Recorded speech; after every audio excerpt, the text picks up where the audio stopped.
Welcome to our channel, where history comes alive through stories rarely told. Today we explore Ghana's past, uncovering how Europeans became part of its narrative through trade, conquest, culture, and bloodlines. Together, we'll trace the surprising connections that shaped both Ghanaian and European identities. Let's begin this remarkable journey. Why Europeans pictured in Ghana history? Tracing trade, castles, faith, and genetic echoes. Part 1.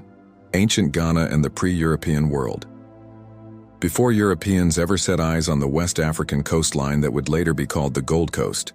the land that eventually became modern Ghana was already deeply rooted in networks of power trade and cultural exchange that stretched across vast landscapes linking the savannas of the Sahel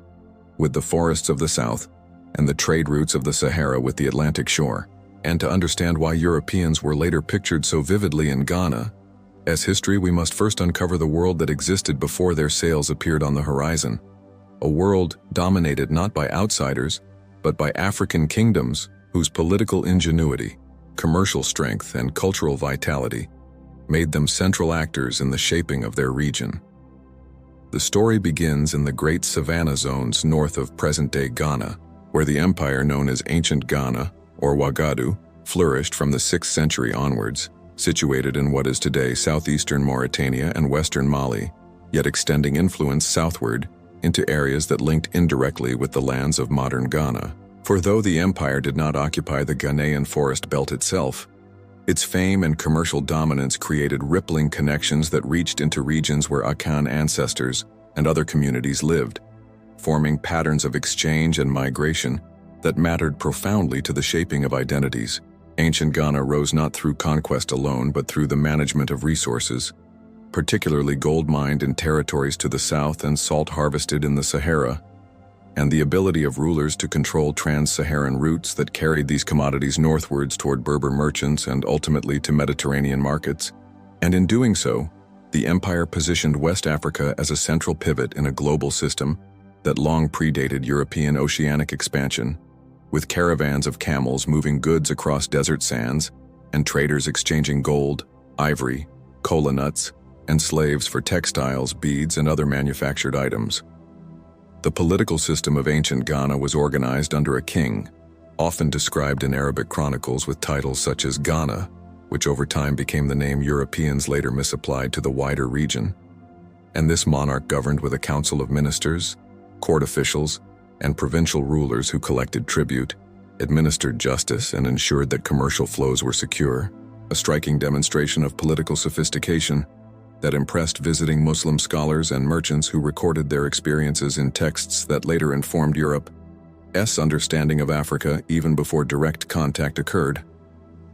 Religion played a dynamic role in this early era, for while the ruling elite of Ghana initially followed indigenous beliefs, rooted in ancestor veneration and spiritual mediation through natural forces,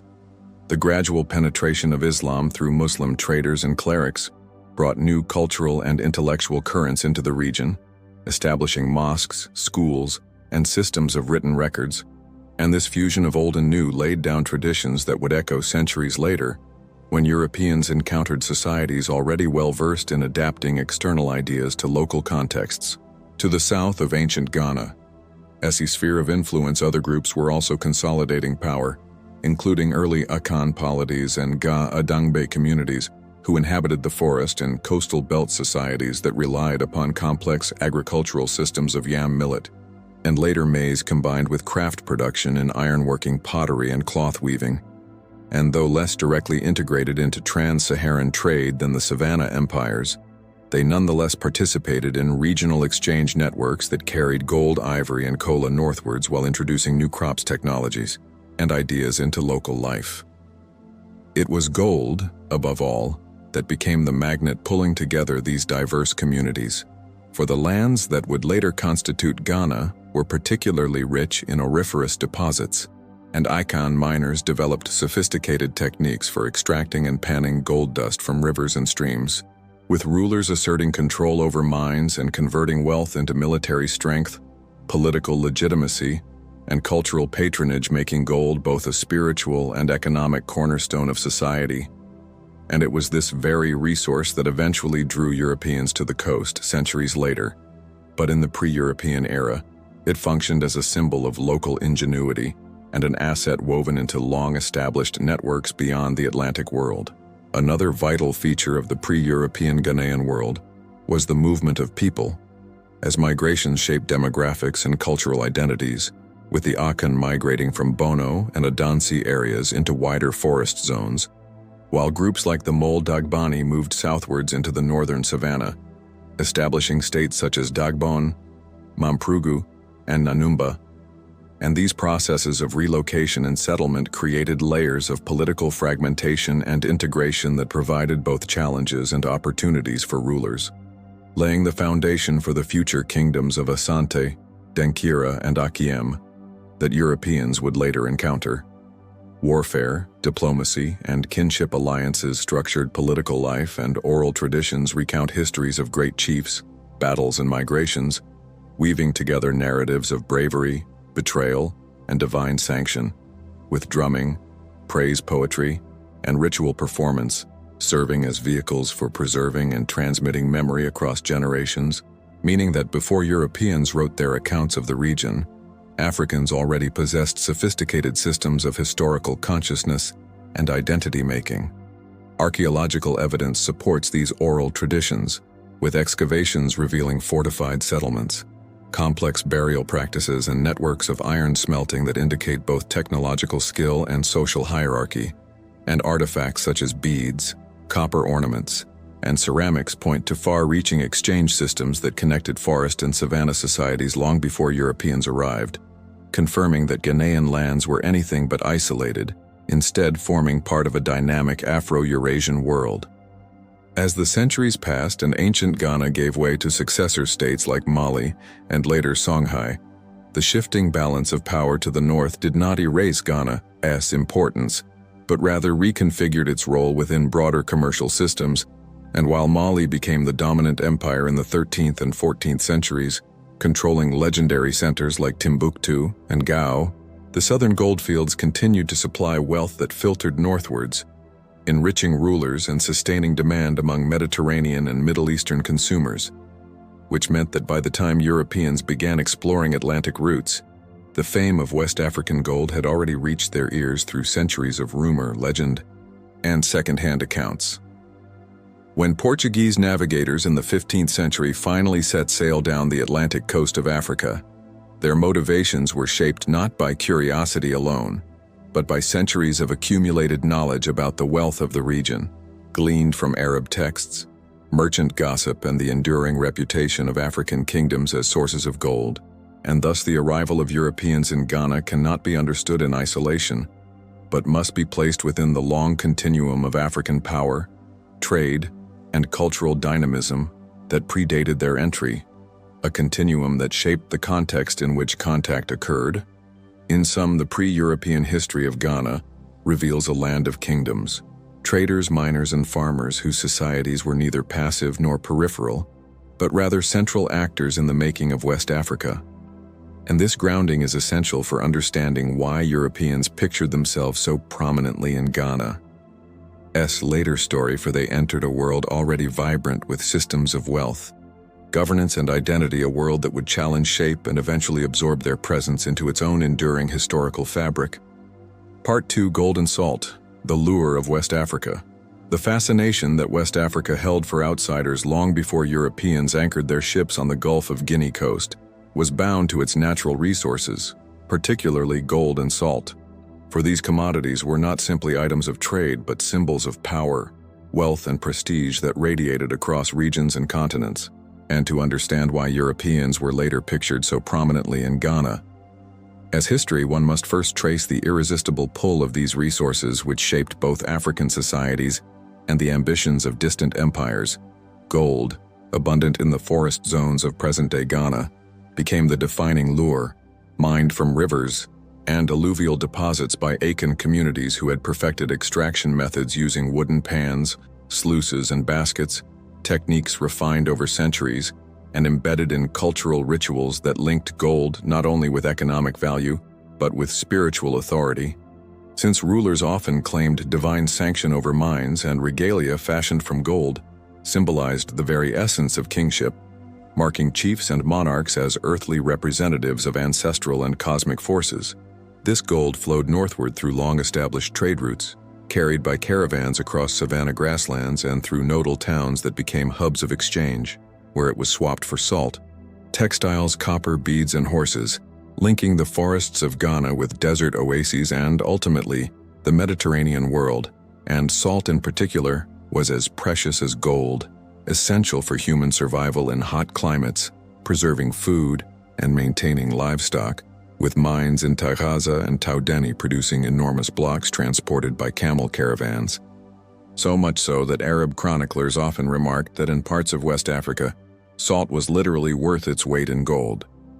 The centrality of these two commodities created a dynamic system in which African societies were not passive suppliers, but active negotiators setting terms of trade, enforcing security, and demanding goods of value in return. And in towns like Walata, Timbuktu, and Jenne, bustling markets emerged where Muslim merchants mediated exchanges between northern caravans and southern traders,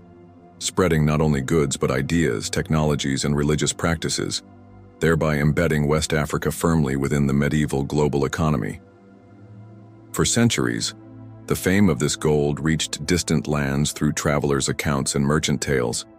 including the famous writings of al-Bakri in the 11th century, and later Ibn Battuta in the 14th, who marveled at the wealth of rulers in Mali and the use of gold dust in everyday transactions, and the legendary pilgrimage of Mansa Musa of Mali in 1324, when he traveled to Mecca with such quantities of gold that he disrupted the economy of Cairo, further cemented West Africa's reputation as a land of unimaginable riches, a reputation that traveled across the Mediterranean into Europe, planting seeds of curiosity and desire long before direct contact was possible. This reputation was not mere myth, for archaeological and historical evidence confirms the vast quantities of gold that flowed northward, supplying Islamic coinage and jewelry, fueling Mediterranean commerce, and even finding its way into European treasuries, so that when Italian, Catalan, and later Portuguese mapmakers drew Africa on their charts, they often adorned West Africa with golden crowns, scepters, and images of wealthy rulers, reflecting the association between the region and its most famous commodity, which explains why Europeans, upon mastering Atlantic navigation, turned their sails toward these shores with the expectation of encountering golden kingdoms. Yet salt was equally crucial, and its role in shaping African societies cannot be underestimated, for the exchange of gold for salt sustained entire economies and dietary needs, while controlling salt routes became a source of political power, with rulers of Ghana, Mali, and Songhai levying taxes on caravans, stationing garrisons along trade paths, and building alliances with nomadic groups who facilitated desert crossings, meaning that long before Europeans entered the scene, control over salt and gold trade had already determined the rise and fall of great empires in the region. The economic logic of this system created a rhythm of prosperity and vulnerability, for droughts, conflicts, or shifts in trade routes could weaken kingdoms, prompting new political actors to rise, as seen when the decline of Ghana was followed by the ascent of Mali and later Songhai, each drawing wealth from the same currents of gold and salt exchange. And these shifts would eventually shape the regional environment in which Europeans inserted themselves, not as inventors of trade, but as new participants in an already centuries-old network. From the perspective of the communities in the forest and coastal zones of present-day Ghana, the lure of gold was both opportunity and burden, for while it brought wealth and prestige, it also attracted the attention of external powers seeking to dominate or manipulate access. And Akan societies developed strategies of secrecy, dispersal, and political centralization to protect their mines, with traditions recounting how rulers concealed sources of gold from outsiders and enforced strict regulations on its handling, reflecting both the economic and sacred dimensions of the resource, which was often linked to the spirit world and regarded as a gift of the earth demanding respect. This blending of material and spiritual value made gold a medium of diplomacy as well as commerce, with rulers exchanging golden regalia, ornaments, and dust as symbols of alliance, tribute, or submission, weaving gold into the very fabric of political legitimacy. And this cultural significance meant that when Europeans later entered the Gold Coast, they were not merely tapping a resource, but stepping into a symbolic universe where gold was tied to identity, authority, and cosmology, something they often misunderstood but nonetheless exploited. The relentless attraction of West African gold also reshaped global geography, for it was the hunger to bypass trans-Saharan intermediaries and gain direct access to African riches that drove Portuguese navigators in the 15th century to chart new maritime routes along the Atlantic coast, experimenting with caravel ships, compass navigation, and wind patterns, culminating in voyages that eventually brought them to Elmina in 1471, where they established trade directly with Akan merchants, marking a dramatic turning point in global history. For here the lure of gold that had long passed through desert caravans now flowed directly into European markets by sea.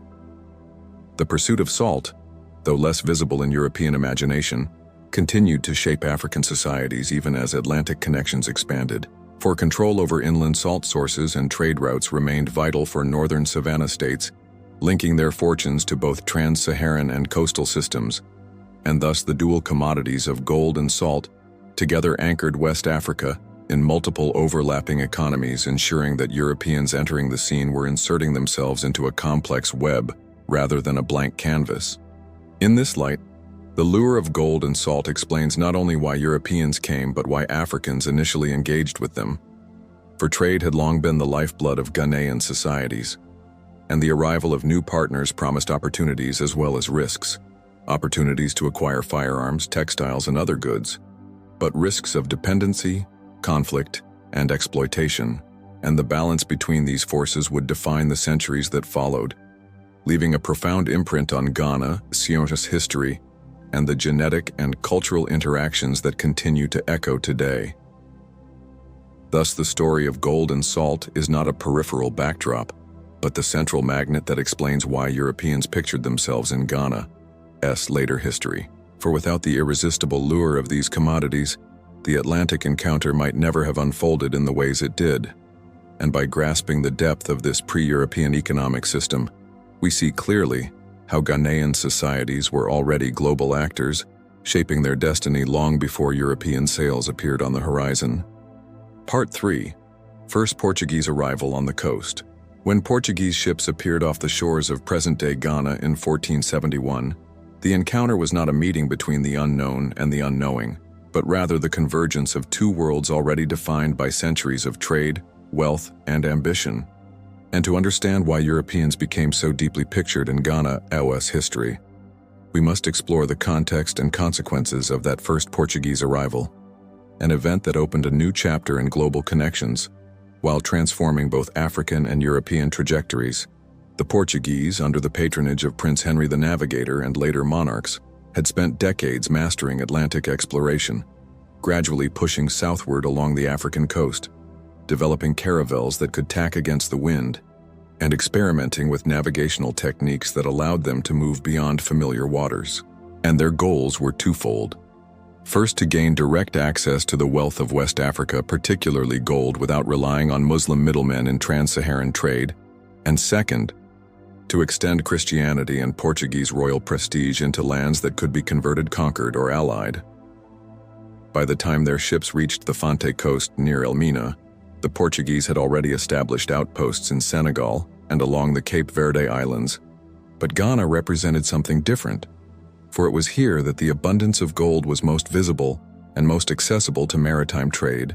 making it the ultimate prize for explorers and crown officials who had gambled resources on the dangerous venture of ocean navigation. And when they arrived, they found Akan merchants already well accustomed to dealing with foreign traders from the north, and prepared to test what these strange newcomers had to offer. The first encounters were shaped less by violence and more by curiosity, negotiation, and guarded openness. For the Akan and other coastal peoples were no strangers to foreign goods, having long exchanged with Muslim traders who traveled from the savannah, and they were pragmatic enough to evaluate the Portuguese in terms of what benefits could be derived from them, demanding textiles, copper, beads, and later firearms in exchange for gold dust and ivory, a negotiation in which Africans held the upper hand initially because they controlled the resource Europeans most desired and could dictate terms. The Portuguese, meanwhile, marveled at the wealth they encountered, describing the abundance of gold ornaments, the skill of local craftsmen, and the elaborate political structures that organized trade. and their reports back to Lisbon confirmed that they had found the legendary land of riches that had been rumored for centuries, fueling royal enthusiasm and investment in building permanent structures to secure this commerce, leading within a decade to the construction of São Jorge da Mina, better known as Elmina Castle in 1482, the first major European fortress in sub-Saharan Africa.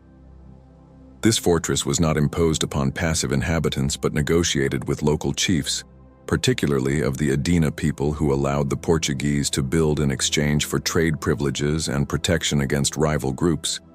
illustrating that from the very beginning Europeans entered Ghana not as conquerors, but as participants in a complex political landscape where African rulers retained agency and authority, using the newcomers as one more tool in their strategies of power. Yet the Portuguese did not come as neutral merchants alone, for they carried with them a worldview shaped by crusading zeal, papal bulls that authorized domination over unbelievers, and a determination to secure monopolies on valuable resources, meaning that even as they traded respectfully at first, their long-term vision was to entrench themselves and exclude rivals, both African and European, from sharing in the spoils of Ghana's gold, and this monopolistic instinct sowed the seeds of future conflicts and transformations.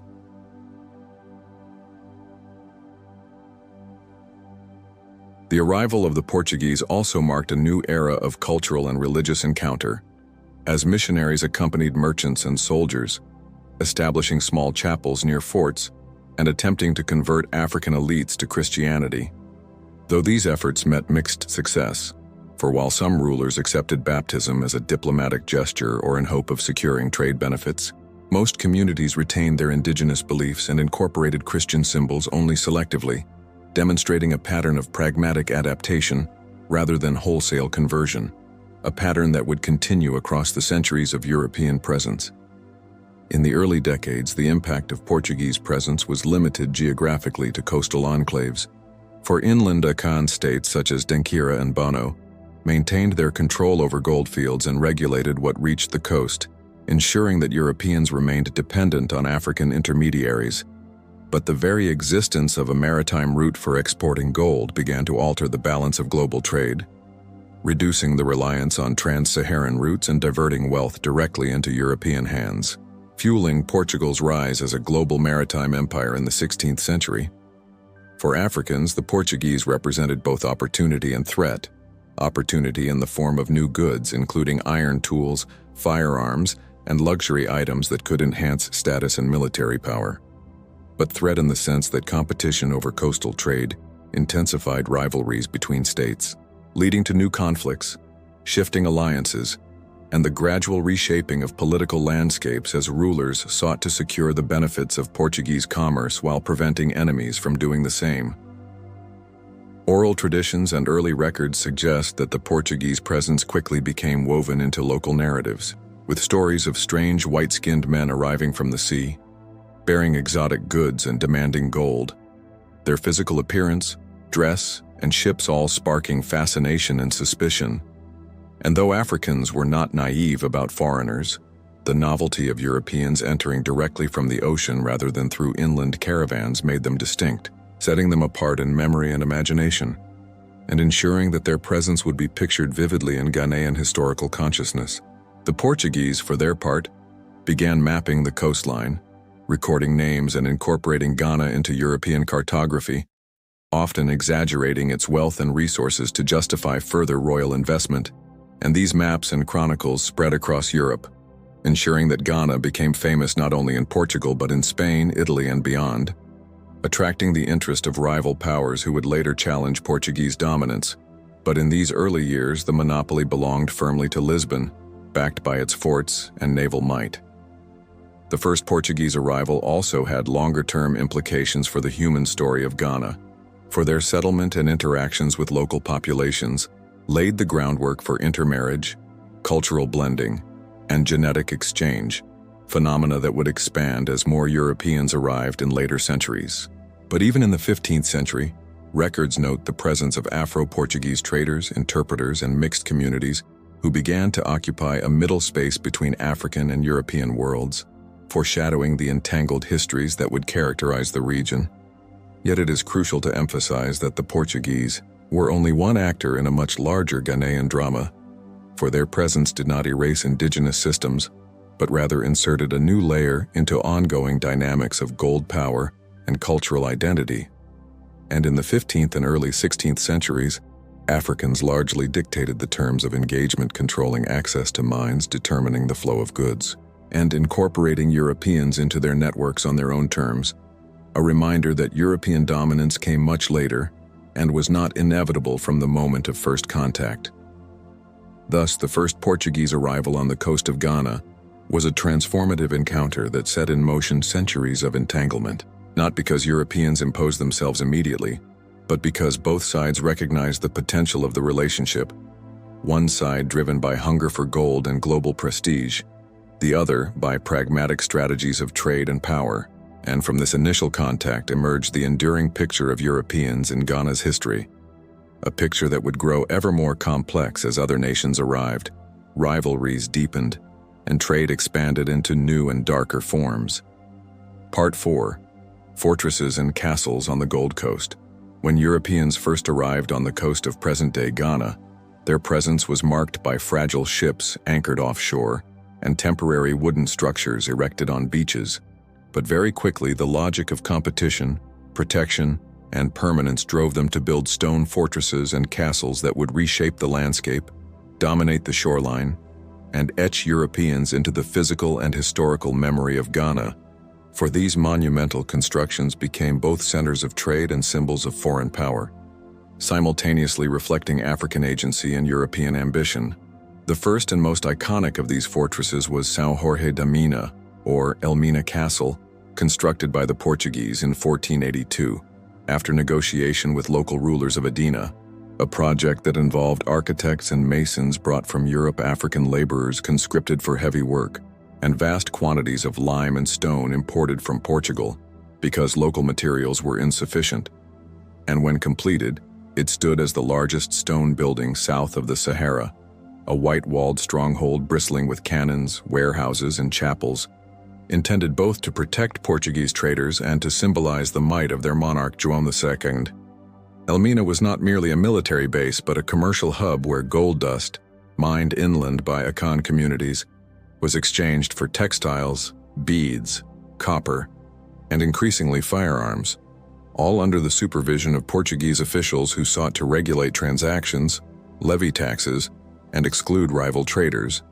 And its imposing architecture gave an aura of legitimacy to Portuguese claims, though in reality they remained dependent on African chiefs who controlled access to gold fields and could cut off supply if dissatisfied, making the fortress a paradox of European strength, built upon African terms. The very existence of Elmina altered local dynamics, for it became a magnet drawing merchants, middlemen, and rulers eager to benefit from direct access to European goods. And this concentration of wealth heightened rivalries among neighboring polities such as Denkyira, Akiem, and later Asante, all of whom competed to control routes to the coast, while coastal groups like the Fante positioned themselves as intermediaries, demonstrating how African agency shaped the role of European castles rather than the other way around. In time, Portuguese monopoly attracted challengers, and by the early 17th century Dutch forces, eager to secure West African gold for themselves, launched a campaign against Portuguese forts, eventually capturing Elmina in 1637 after fierce fighting supported by local African allies, an event that signaled the end of Portugal's dominance and the beginning of Dutch control, showing that European fortresses were not immutable, but vulnerable, their possession shifting with the tides of global power and local politics. The Dutch, once in control, expanded and modernized Elmina, transforming it into the centerpiece of a network of forts stretching along the coast, including Fort Amsterdam, Fort Nassau, and Fort Good Hope, each strategically positioned near river mouths, harbors, or gold-rich hinterlands, and their purpose was twofold: to secure commerce and to deter rivals, whether European or African, from seizing the profitable trade, creating a chain of stone guardians that marked the Gold Coast as one of the most heavily fortified regions in Africa. The English soon followed, establishing their own strongholds such as Cape Coast Castle, which became their principal seat of power, alongside smaller forts like Fort James in Accra, while the Danes, Swedes, and even Brandenburg Prussians built or purchased their own posts, resulting by the 18th century in over 30 European forts and castles dotting the Ghanaian coastline, a density unmatched anywhere else on the continent. And this proliferation made the coast both a contested frontier and a cosmopolitan zone where multiple European languages, flags, and interests jostled for space in direct proximity. These forts were not isolated European islands but deeply embedded in Ghanaian society, for their maintenance depended on African labor supplies and political goodwill, and many were effectively leased or negotiated from local rulers who retained sovereignty over the land, meaning that the presence of castles did not signify outright colonization, but rather a negotiated cohabitation where Africans could exploit European presence for their own advantage, supplying provisions, negotiating customs duties, and at times playing rival European powers against one another to secure better terms. At the same time, the physical presence of these massive stone structures left a profound psychological imprint, for they were visible symbols of foreign permanence, unlike the temporary encampments of earlier traders, and to local communities they represented both opportunity and threat. Places where wealth could be gained, but also where outsiders claimed a form of authority that could undermine traditional structures, and oral traditions often remember them with ambivalence, as sites of fascination, dread, and negotiation all at once. Within their walls, the castles contained warehouses stocked with goods chapels, where Europeans worshipped administrative offices and living quarters, and as time passed, they also came to include dungeons designed to hold enslaved Africans before shipment, a grim transformation that would redefine the meaning of these forts from commercial centers of gold to engines of human trafficking. But in the 16th century, their primary role remained tied to gold and the protection of traders.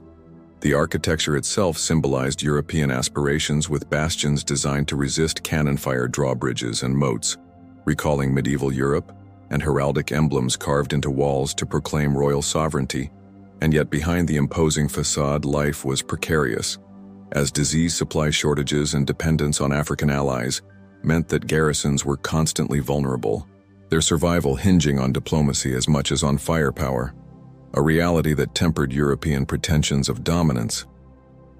Over time, these forts also became cultural contact zones where Africans and Europeans interacted daily, exchanging not only goods but languages, customs, and even family ties. For European men frequently formed relationships with African women, whether consensual unions or exploitative encounters, producing Afro-European offspring who often played significant roles as interpreters, brokers, and intermediaries, embedding European presence not only in stone walls but in bloodlines and social networks that endured long after individual forts changed hands.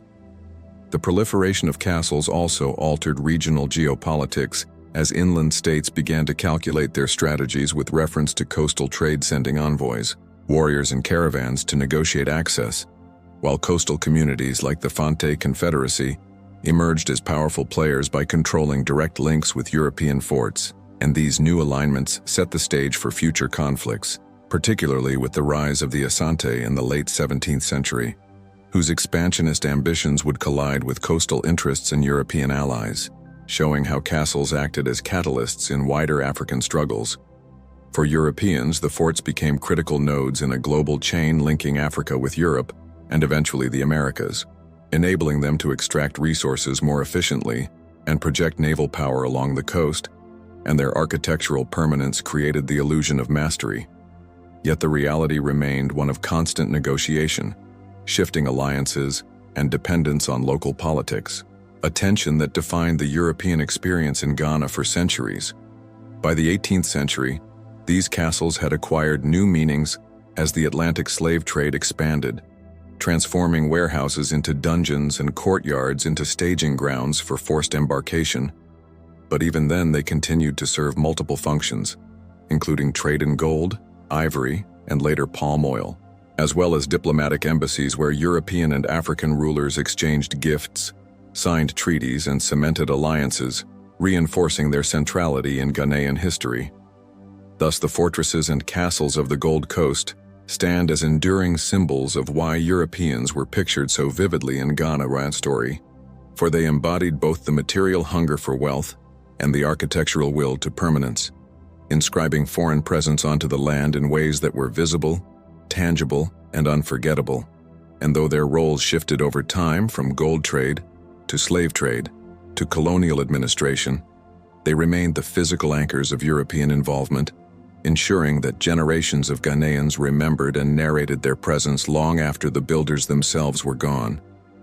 Part 5. Shifting alliances with local kingdoms. The European forts and castles that lined the shores of the Gold Coast could never have functioned without the shifting and often volatile alliances forged with local kingdoms. For while Europeans built stone bastions and hoisted their flags, their survival and profit depended entirely upon the goodwill, strategies, and rivalries of African rulers who controlled access to trade, manpower, and territory. And it was this interplay of alliance, negotiation, and betrayal that explains why Europeans were pictured so clearly in Ghanaian history, not as omnipotent conquerors, but as actors woven into a political tapestry dominated by African agency.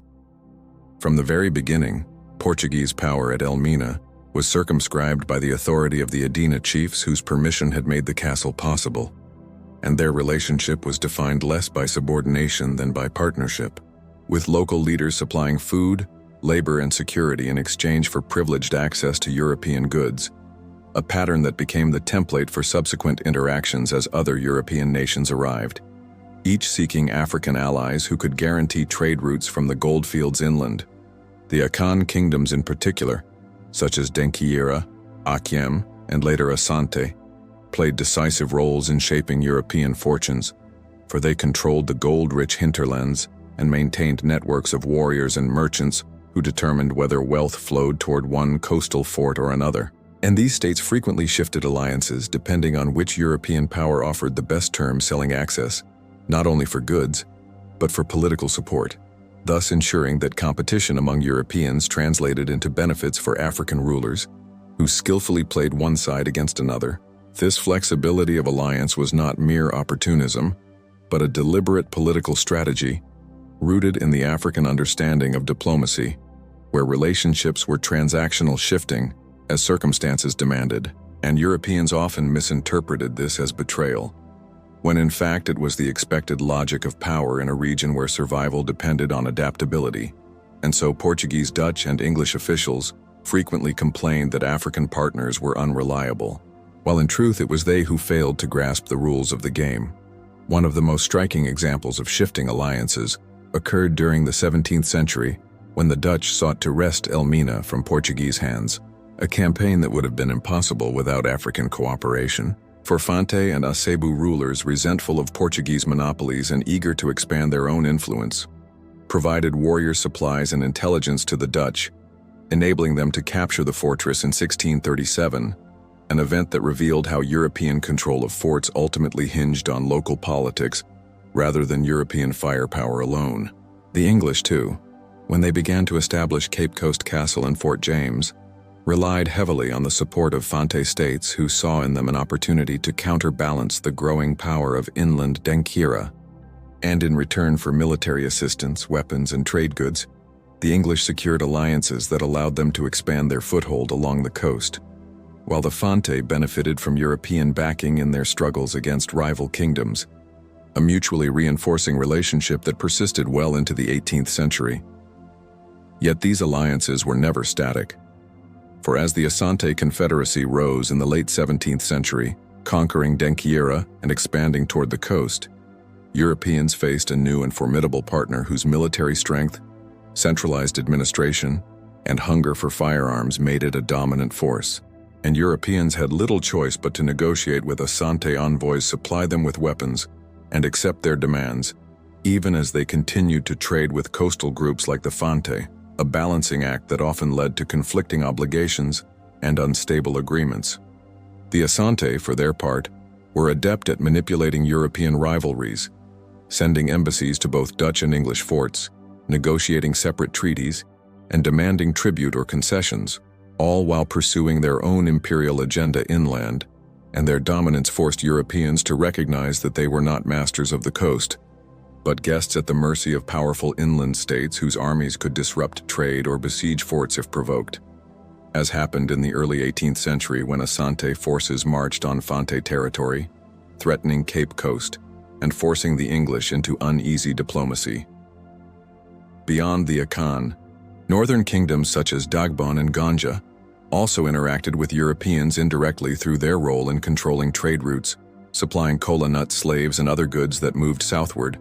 and their alliances with coastal and inland states added another layer of complexity to the political web, illustrating that the entire Ghanaian landscape was interconnected, with Europeans embedded in a network far larger than their forts suggested.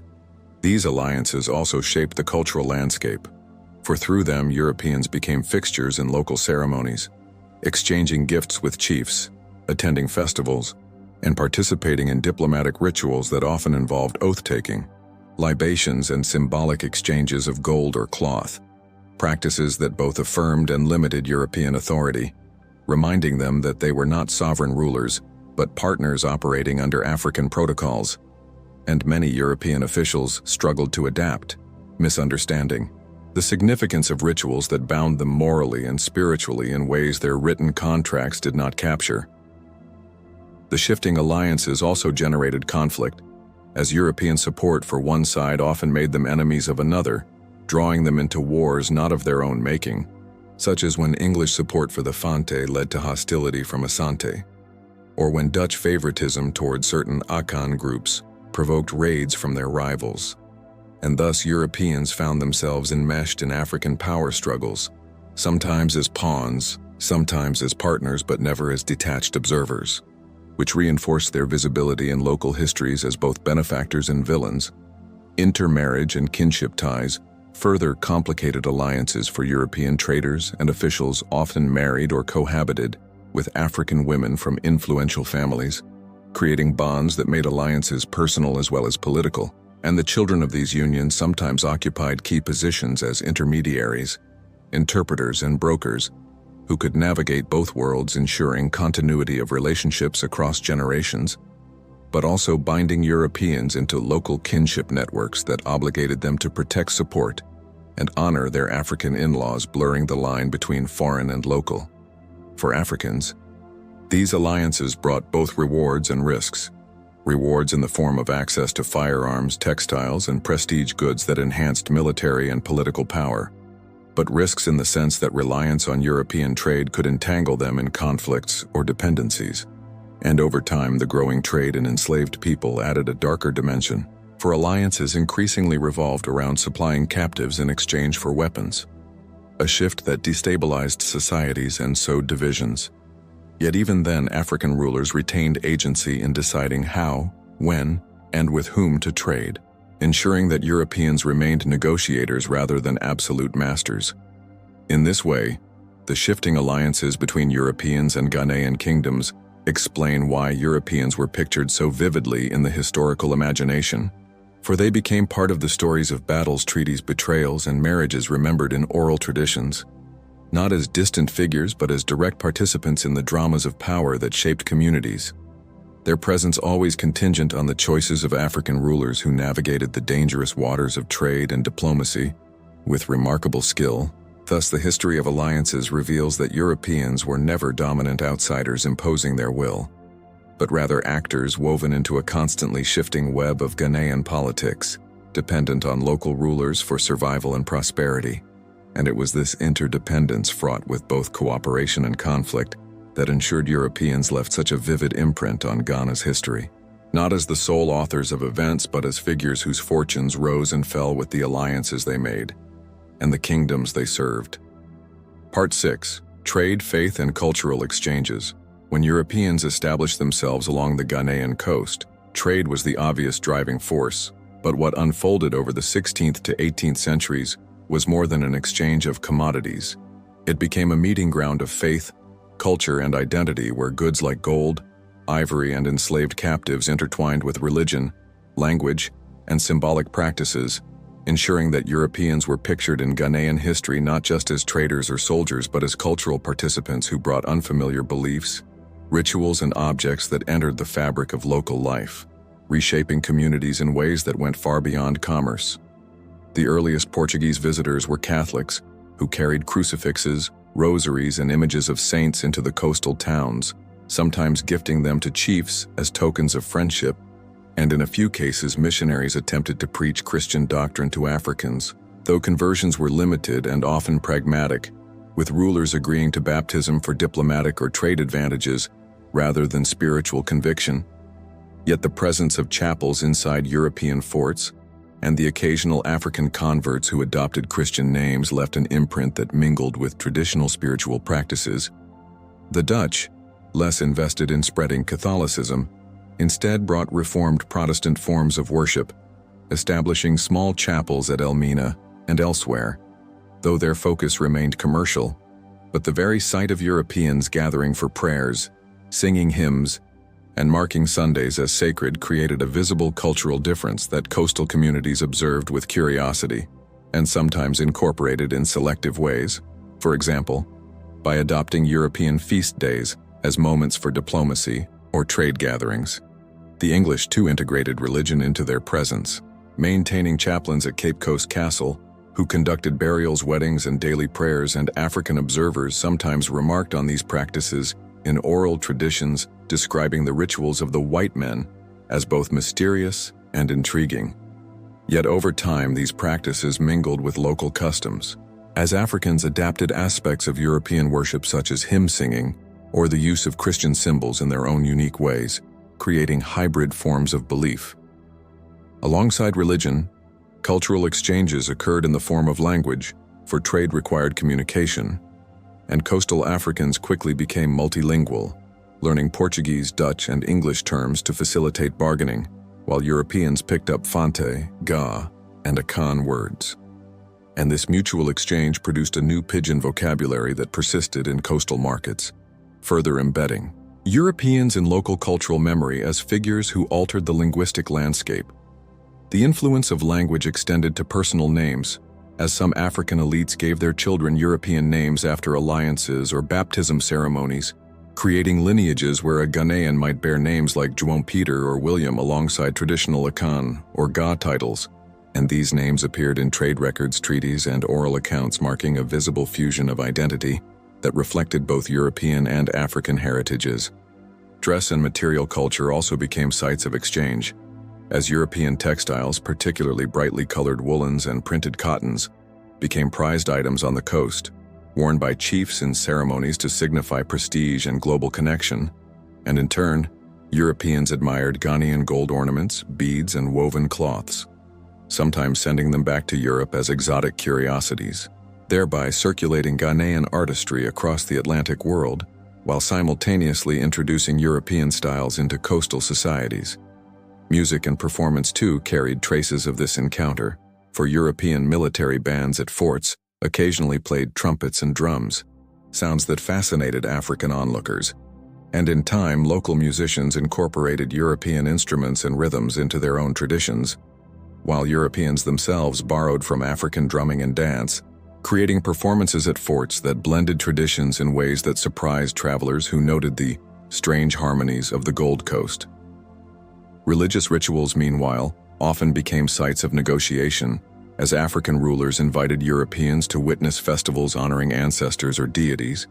and Europeans sometimes misinterpreted these practices through their own religious frameworks. Yet participation in such events created shared spaces where exchange was not just economic, but spiritual, with libations poured to honor both local gods and the Christian God in the same gatherings, symbolizing the coexistence of traditions. Marriage and kinship ties extended this cultural blending further, for European men who married or cohabited with African women introduced aspects of European domestic life into coastal households, while African wives imparted local customs to their European partners, and the children of these unions, often baptized and given European names, became cultural intermediaries fluent in both traditions, reinforcing the impression that Europeans had become part of Ghanaian society rather than remaining detached outsiders.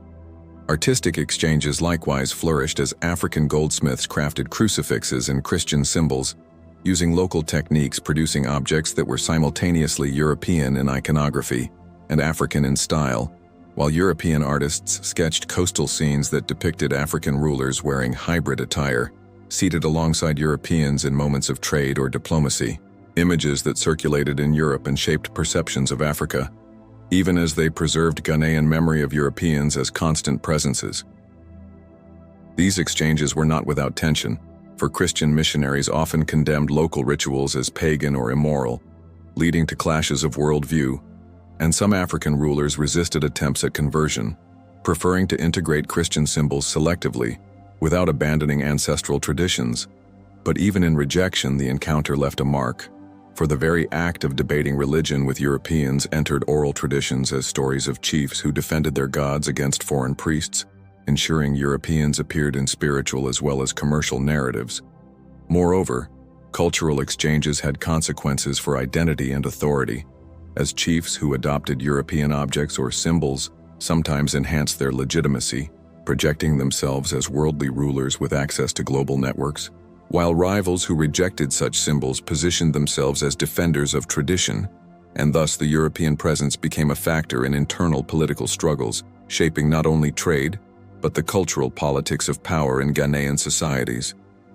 Over time, the hybridization deepened, as European and African traditions fused into new practices, whether in architecture that combined European stonework with African design elements, in festivals where European instruments mingled with African drumming, or in religious spaces where crucifixes stood alongside ancestral shrines. And it was these hybrid forms that ensured Europeans were remembered not as distant foreigners, but as participants in cultural transformations that reshaped the coast. Even after the decline of direct missionary zeal, the seeds of Christianity planted during these centuries persisted, to be revived in later eras of missionary expansion, while the cultural legacies of trade, new words, names, fashions, and artistic forms remained embedded in Ghanaian society, reminders of an encounter that was never one-sided but always reciprocal, contested, and dynamic. Thus, trade on the Gold Coast was never merely about commodities. It was also about faith, culture, and exchange. And in this arena, Europeans left a legacy as visible cultural actors whose rituals, objects, and identities became intertwined with those of Ghanaians, ensuring their presence in history, not only as traders but as cultural participants in the making of a shared world. Part 7. The Rise of the Slave Trade and European Entanglement. By the 17th century, the presence of Europeans in Ghanaian history became inseparably tied to the Atlantic slave trade, a system that transformed human beings into commodities and altered the destinies of both Africa and Europe. For although earlier trade in gold and ivory had dominated coastal exchange demand for enslaved labor in the Americas, soon eclipsed all other pursuits, drawing European powers into deeper entanglements with Ghanaian societies, as forts that once served as trading stations for goods were repurposed as holding cells for captives, and ships that once carried cloth and metal now departed with thousands of men,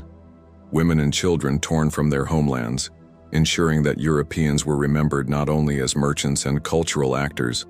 but also as agents of one of the most destructive enterprises in history. The Portuguese were among the first to experiment with exporting enslaved Africans from the Gold Coast, but it was the Dutch and the English who built the most extensive networks, establishing massive fortresses such as Elmina Castle and Cape Coast Castle that included underground dungeons where captives were confined before embarkation. And these spaces, damp, overcrowded, and suffocating, became physical reminders of European presence etched into the very stone of Ghanaian soil. There, walls bearing silent witness to cries of anguish and the heavy chains of bondage. The shift toward the slave trade did not occur in isolation, for it intersected with African politics and warfare, as some Ghanaian states and leaders chose to participate in capturing and selling rivals or war captives in exchange for European firearms, gunpowder, and luxury goods, creating a cycle where the demand for captives encouraged conflict, and conflict in turn produced more captives, a dynamic that Europeans exploited while presenting themselves as indispensable partners in war and trade. The introduction of firearms was transformative, for it reshaped the balance of power among coastal and inland states, giving advantage to those who secured steady supplies from Europeans, and this new weaponry fueled expansionist wars, particularly among the Asante, who rose to prominence partly through their ability to harness firearms in military campaigns, while rivals who lacked access to European goods struggled to defend themselves, further embedding Europeans as decisive players in Ghana's shifting political landscape. The slave trade also altered social structures within Ghanaian communities. For fear of raids and capture, forced populations to relocate, abandon villages or seek protection under powerful rulers. And oral traditions remembered the terror of coastal raids and the loss of kin. Yet Europeans were not seen merely as external predators, but as figures who had become part of the cycle of war, trade, and survival, their forts looming as both centers of commerce and prisons of despair. The economic effects were equally profound, for while some rulers and merchants grew wealthy from the trade, accumulating gold, textiles, and European goods, the broader impact on society was destabilizing. As populations declined, labor was drained from agricultural production, and the wealth generated concentrated in the hands of elites aligned with European traders, creating inequalities that reshaped the distribution of power in Ghanaian societies. Europeans themselves became increasingly entangled in these dynamics, relying on African intermediaries to supply captives, negotiating alliances, and occasionally becoming embroiled in local disputes, for while they possessed naval power and fortifications, they rarely had the capacity to seize captives directly, and thus their presence was woven into Ghanaian politics not as absolute conquerors, but as partners whose wealth and weaponry made them indispensable yet vulnerable actors in an African-controlled trade. Still, the human cost was staggering as tens of thousands of Ghanaians and people from neighboring regions were shipped across the Atlantic, their names, languages, and histories erased in the records of European merchants who counted them only as cargo. And yet the memory of this violence persisted in Ghanaian oral histories that recalled the ships on the horizon, the chains, and the fortified castles where ancestors were lost, ensuring that Europeans were remembered as agents of rupture and sorrow. The cultural exchanges described earlier did not cease during this era, but they were increasingly overshadowed by the brutal logic of the slave trade, as chapels within forts conducted baptisms of children born of mixed unions while nearby dungeons held captives awaiting shipment. A stark juxtaposition of life and death, faith and cruelty, that encapsulated the contradictions of European presence, for they were simultaneously fathers of families, traders of goods, and traffickers in human lives. The architecture of European forts further cemented their presence in Ghanaian history, as these stone bastions built to withstand cannon fire, and time itself became enduring landmarks of a trade that scarred both continents, their design revealing the priorities of their builders: spacious warehouses for goods, dank dungeons for captives, chapels for worship, and cannons facing the sea ready to repel rivals, all elements that testified to the entanglement of commerce, faith, and violence. Rivalries among European powers exacerbated the intensity of the trade, as the Dutch, English, Danish, and later the Brandenburgers competed for dominance on the coast, shifting alliances with Ghanaian states and offering better prices or superior weapons to secure captives. And these rivalries at times turned violent, with forts besieged or captured, reminding Ghanaians that European presence was not monolithic, but fragmented, each power seeking advantage in a system built on exploitation. Despite their competition, Europeans were united in their reliance on African suppliers, and this dependence allowed Ghanaian rulers to manipulate rival traders, raising prices, demanding gifts, or shifting allegiances, demonstrating that Europeans, though powerful, were not masters of the system but participants in a trade controlled at its roots by African societies navigating survival, wealth, and warfare in a rapidly changing world. Yet the genetic legacy of this era revealed another dimension of European presence. For the children born of unions between European men and African women during the slave trade era, often occupied ambiguous positions in coastal society, sometimes serving as intermediaries fluent in multiple languages and cultures, their existence a living testament to the intimacy and violence of European entanglement, and their descendants carried traces of European ancestry into Ghanaian lineages. A reminder that the slave trade, despite its cruelty, also produced unexpected continuities of blood and identity. The memory of this period has remained vivid in Ghana, not only through oral traditions and family histories, but also through the very stones of the castles that still stand, visited today as sites of remembrance and mourning where the story of Europeans is inseparable from the story of enslavement. For here Europeans are pictured as traders, warriors, priests, and captors, figures who left behind both physical monuments and deep scars in the collective memory of Ghana. Thus, in the rise of the slave trade, Europeans became more than distant visitors. They became actors deeply embedded in Ghanaian life, shaping warfare politics, economy, society, and even bloodlines remembered as both necessary partners and destructive forces. And it was this entanglement that ensured their presence remained central in Ghanaian history, not as fleeting shadows, but as enduring figures in one of the darkest chapters of human experience. Part 8. European rivalries and shifting powers on the coast. As the 17th and 18th centuries unfolded, the story of Europeans in Ghana increasingly became one of rivalry and competition. For while the Portuguese had once claimed near monopoly in the early years, their dominance was steadily eroded by the arrival of the Dutch, English, Danes, and even lesser powers such as the Brandenburgers, each determined to carve out a foothold on the Gold Coast. And this contest for influence created a coastal landscape marked by shifting alliances, fortified strongholds, and constant maneuvering, where Ghanaians found themselves both courted and manipulated, yet never entirely subdued, for their cooperation remained essential to the European project. The Dutch West India Company emerged as one of the most formidable challengers, wresting Elmina Castle from the Portuguese in 1637 after a protracted siege, and transforming it into the centerpiece of their operations.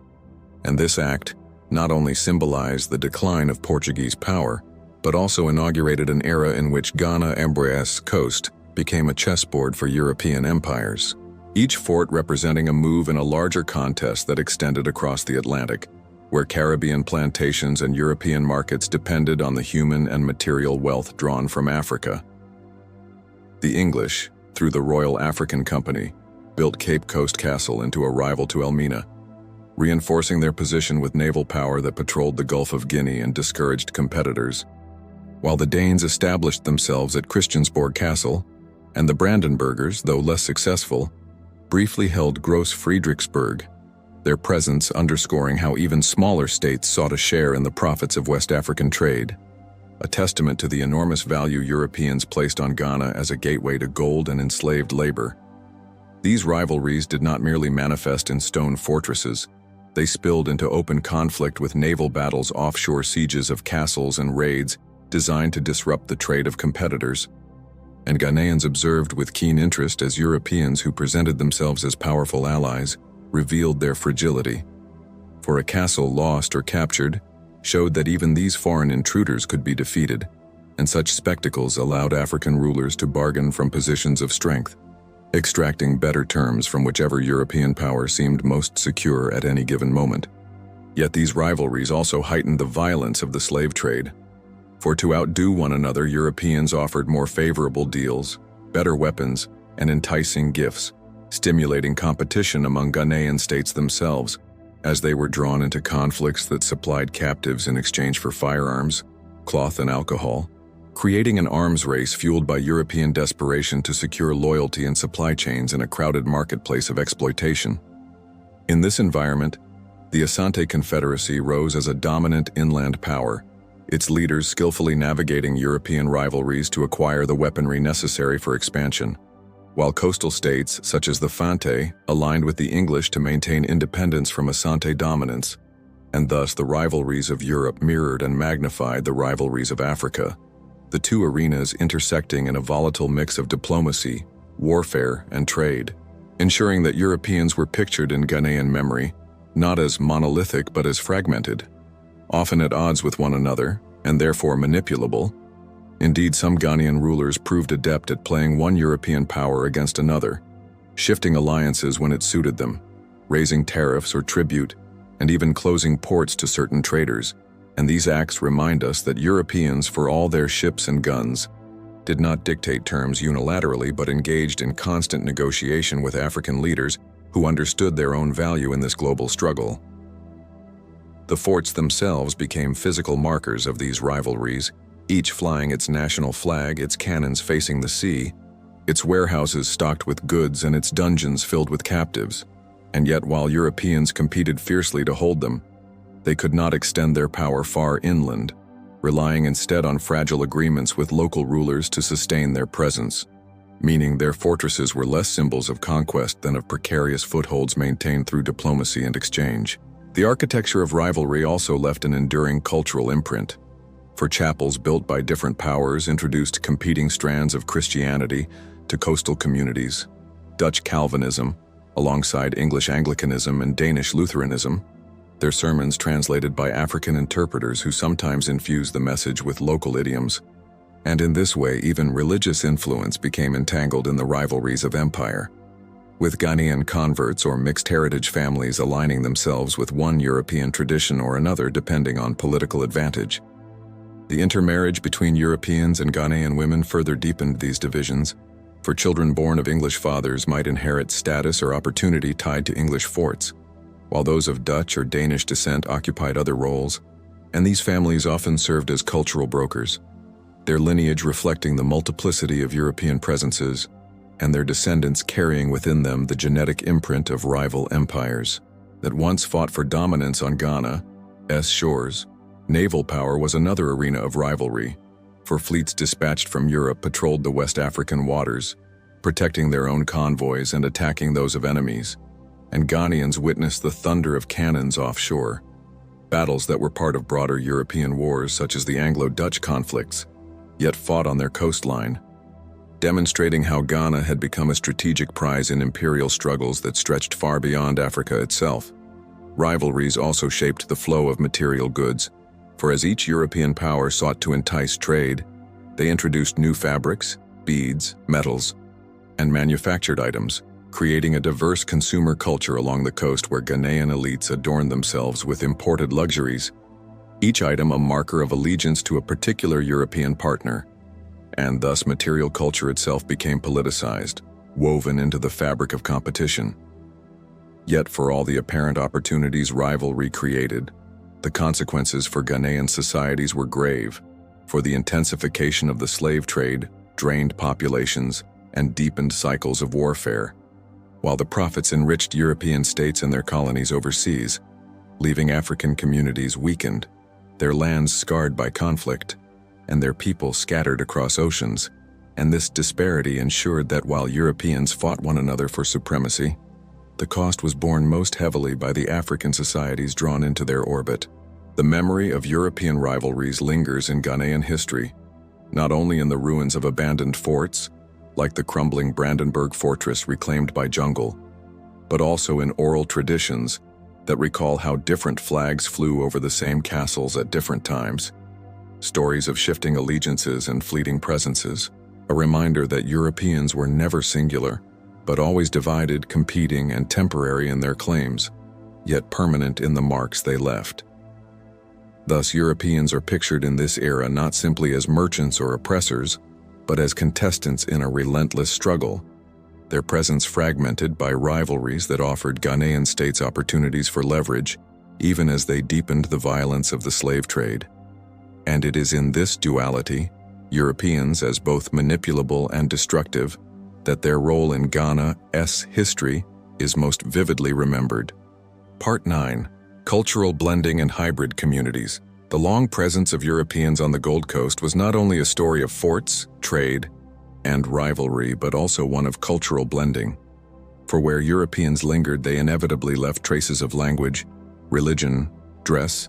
architecture, and family life that interwove with Ghanaian traditions to create hybrid communities whose existence both complicated and enriched the historical narrative.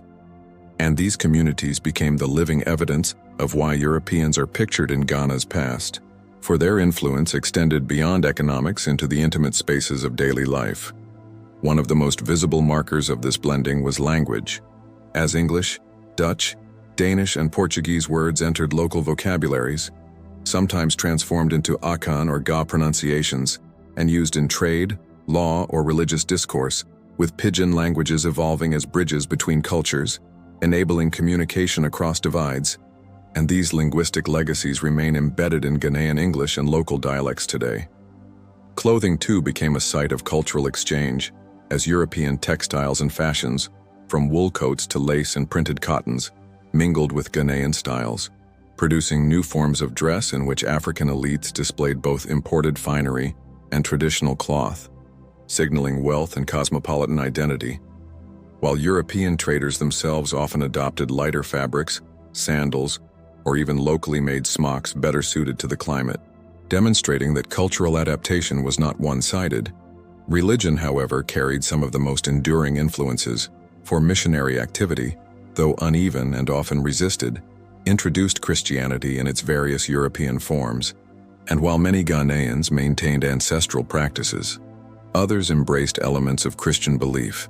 blending them with traditional rituals to create syncretic practices that remain visible in Ghanaian religious life today, where hymns may be sung in Twi or Ga, and Christian prayers coexist with libations poured for ancestors. Architecture offered another visible imprint, as European castles and forts not only dominated the coastline, but also influenced local building styles, with stone masonry, arched windows, and rectangular layouts inspiring adaptations in houses and churches built in surrounding towns. And Ghanaians who worked as masons, carpenters, or blacksmiths in these projects carried the techniques into their own communities, spreading European methods that mixed with indigenous building traditions. The intermarriage between Europeans and Ghanaian women was perhaps the most direct avenue of blending, producing mixed heritage families, who often occupied important roles as interpreters, intermediaries, and traders. And these families formed distinct communities that were neither wholly European nor wholly Ghanaian, but something new, with their children inheriting both African and European customs. Sometimes baptized with European names, educated in European schools, yet grounded in Ghanaian kinship systems, and their existence added another layer to Ghana's social fabric. In some cases, these Afro-European families created dynasties that lasted for generations, accumulating wealth and influence, while in others they struggled with marginality, accepted by neither side fully, and their ambiguous position reflected the broader complexities of cultural blending, where acceptance, rejection, and adaptation were constantly negotiated. Foodways, too, became a space of exchange, as European ships brought new crops and ingredients, some of which took root in Ghanaian soil, altering diets and agriculture, while Ghanaian foods influenced what Europeans consumed while resident on the coast, and over time culinary traditions fused, producing dishes that reflected both sides of the encounter, subtle evidence of how daily survival fostered shared practices. Education introduced by Europeans also reshaped communities, as children of chiefs, traders, or interpreters were sometimes sent to Europe for schooling, or taught locally by missionaries, acquiring literacy in European languages, exposure to Western science or law, and returning to Ghana with hybrid identities that allowed them to navigate between worlds, sometimes serving as reformers, sometimes as loyal allies of European powers, and at times as critics who challenged European dominance with the tools they had been given. Music and performance, too, bore traces of blending, as European instruments such as violins, flutes, and brass horns found their way into Ghanaian hands, reinterpreted within African rhythms and performance traditions, producing sounds that would eventually contribute to the rich musical heritage for which Ghana is renowned, a heritage that embodies centuries of cultural contact. The children born of mixed unions, often called mulattoes in European sources, were central to these cultural hybrids, for they embodied in their very existence the genetic interweaving of Europe, and Ghana and their descendants, through marriages and alliances, contributed to the shaping of lineages that still carry traces of both continents, a living testimony to why Europeans are remembered in Ghanaian ancestry, not only as outsiders, but also as kin. Yet cultural blending was not always peaceful or harmonious, for tensions arose over inheritance, loyalty, and belonging, and some Ghanaian communities resisted European cultural intrusions, defending traditions fiercely, while others adopted selectively, choosing elements that reinforced local authority or social cohesion. And this dynamic agency reveals that blending was never passive absorption, but an active process of negotiation. In coastal towns such as Elmina, Cape Coast, and Christiansborg, these hybrid communities became particularly visible, as the constant presence of European forts created environments where Africans, Europeans, and mixed heritage families lived side by side, sharing markets, schools, and churches, while maintaining distinct identities. And these towns became microcosms of the larger cultural exchanges that defined Ghana as history in this period. The visual arts reflected this fusion, as well as Ghanaian artisans produced carvings, textiles and regalia that incorporated European motifs from coats of arms to depictions of ships, blending them with traditional symbolism, creating works that testified to both global encounters and local creativity. And these artifacts survive as material evidence of hybrid communities. Even burial practices bore European marks, as Christian cemeteries were established near forts, and headstones carved by Ghanaian masons reflected both African aesthetics and European inscriptions, providing another layer of cultural fusion that marked the landscape with hybrid memory. Over time, these hybrid communities became significant, not just locally but globally, for their members sometimes migrated to other parts of the Atlantic, joining merchant networks in the Caribbean or Europe, carrying with them both Ghanaian and European heritage, and their stories illustrate how cultural blending in Ghana was part of a larger Atlantic world where people, ideas, and bloodlines crossed oceans. Thus, Europeans are pictured in this chapter of Ghana's history not only as foreign rivals and exploiters, but also as contributors to hybrid identities, whose legacies endure in language, religion, architecture, music, family lineages, and even genetics. And these hybrid communities, born of contact, conflict, and cooperation, ensure that the European presence in Ghana is remembered as deeply human, complex, and permanently woven into the nation's cultural fabric. Part 10. The rise of the Asante and shifting regional dynamics. While Europeans remained dominant along the coastal forts of the Gold Coast, the interior was undergoing its own dramatic transformation, for the rise of the Asante Confederacy in the late 17th and early 18th centuries marked a decisive shift in regional power, one that Europeans could not ignore, as it reshaped the patterns of trade, warfare, and diplomacy that tied the coast to the hinterland. And in this new order, Europeans were pictured less as conquerors and more as actors in a delicate balance of power, orchestrated by African states themselves. The Asante, centered in Kumasi, forged their strength through a confederacy that united multiple Akan states under the Golden Stool, a symbol of spiritual and political authority, and their military organization, economic ambition, and central administration made them one of the most formidable African polities of their time, rivaling European powers in cohesion and strategy, and forcing Europeans to negotiate on new terms. Trade became a critical point of contact, for the Asante sought access to firearms, gunpowder, and luxury goods through the coastal forts, and in return they supplied captives from wars of expansion, as well as gold, cola nuts, and other resources. And in this system, Europeans were no longer dictating the flow of commerce, but rather responding to the demands of the Asante state, which determined the terms under which caravans reached the coast. This power dynamic meant that European forts such as Elmina and Cape Coast became conduits rather than command centers, as their survival depended on maintaining cordial relations with inland powers, and the Asante used their control over trade routes to dictate which Europeans gained access, at what price, and under what conditions, creating a system where African political authority shaped European presence rather than the reverse. Diplomacy took on new importance, with emissaries from Asante courts regularly visiting coastal forts, exchanging gifts, negotiating alliances, and ensuring that Europeans recognized the supremacy of the Golden Stool, while Europeans attempted to play rival African states against each other, yet often found themselves at the mercy of Asante demands, a striking reversal of the balance Europeans were accustomed to elsewhere in the Atlantic world. Warfare also transformed the region, as Asante armies, armed with European guns and disciplined regiments, launched campaigns of conquest that brought vast territories under their influence, producing captives who were funneled into the Atlantic slave trade. And while Europeans profited from this grim commerce, they were dependent on Asante military success to supply the trade, underscoring how African power dictated the rhythm of European economic gains. The Europeans pictured in this context were thus intermediaries in an African-dominated system,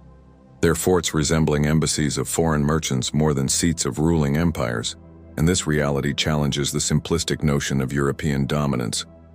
revealing that in Ghana's history, power often lay inland with the Asante, who wielded leverage over coastal markets. Religion and cultural influence reflected this balance as well, For while missionaries attempted to reach the Asante interior, their efforts were often blocked or tightly controlled by Asante rulers who had little interest in surrendering ideological authority to Europeans,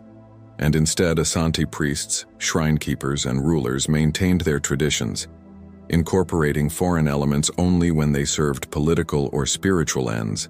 such as using European regalia as symbols of prestige without abandoning indigenous beliefs.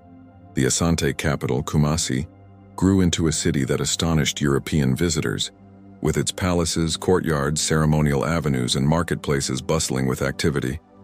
And in European accounts, Kumasi appeared as a rival to coastal forts, not as a subordinate. And these descriptions remind us that the European presence in Ghana was shaped as much by Asante grandeur as by European ambition. In genetic terms, the expansion of Asante influence meant that European bloodlines were less concentrated inland than along the coast.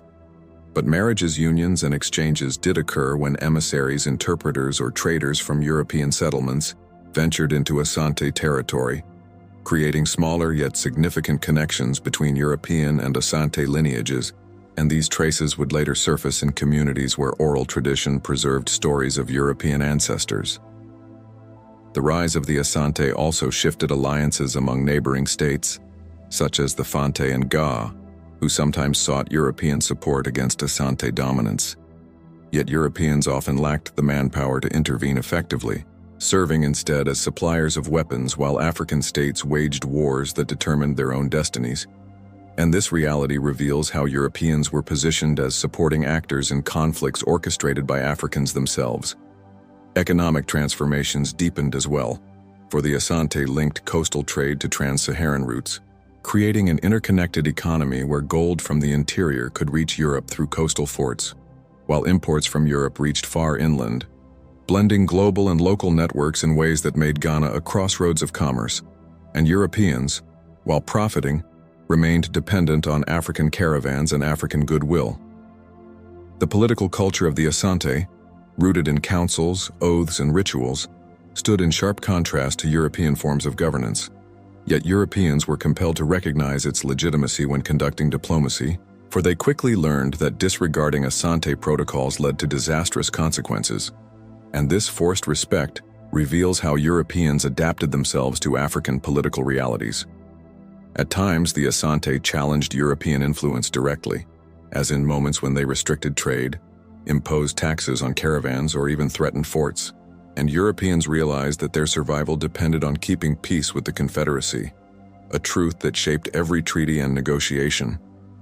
Thus, the Europeans pictured in this era of Ghanaian history are not omnipotent colonizers, but merchants, diplomats, and guests operating under the shadow of Asante power. And the narrative demonstrates that Ghana's history cannot be told solely as a story of European initiative,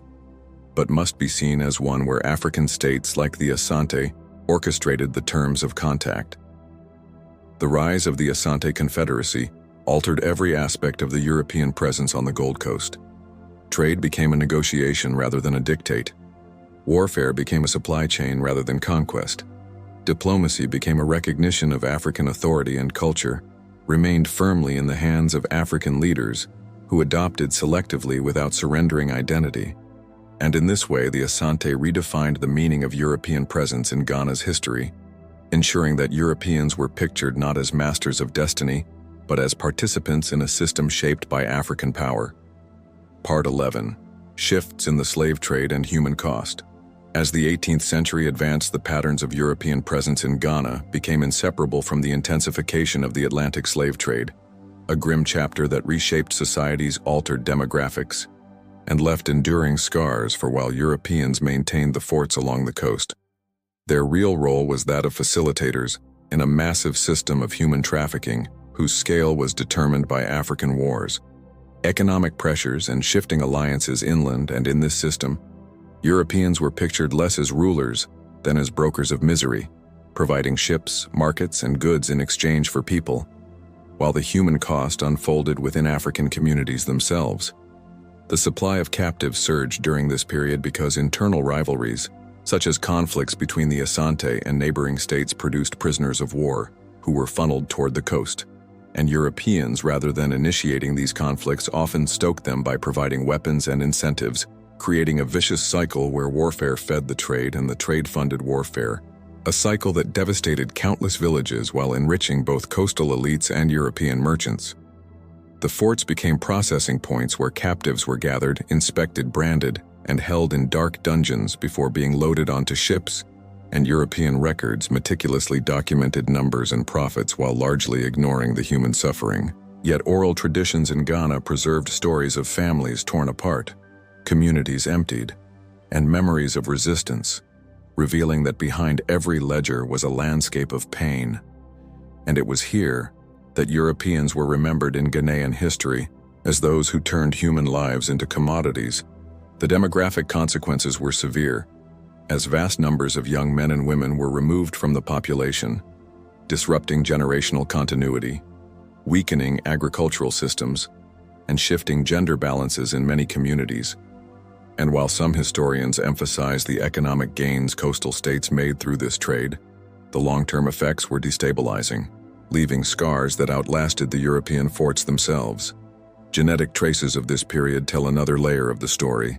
for the interactions between Europeans and local populations were not confined to consensual unions, but also involved coercion and exploitation, leading to mixed heritage children who carried both the trauma of their origins and the blending of two worlds. And these lineages, often silenced in written European accounts, remain remembered in Ghanaian oral traditions where ancestry linked to foreign fathers carried both stigma and prestige depending on the context. Europeans pictured themselves as traders bringing civilization through commerce, but Ghanaians remembered them as participants in one of the darkest exchanges in history. And this duality of perception underscores how historical narratives diverge depending on who tells the story.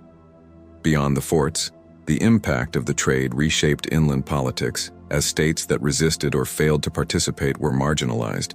while those who mastered the commerce of captives gained temporary wealth and weapons. Yet in many cases such power proved unstable, for dependence on the slave trade created economies vulnerable to shifts in European demand, and when abolitionist movements began to rise in Europe at the close of the 18th century, many African states found themselves unprepared for the collapse of a system they had become entangled in.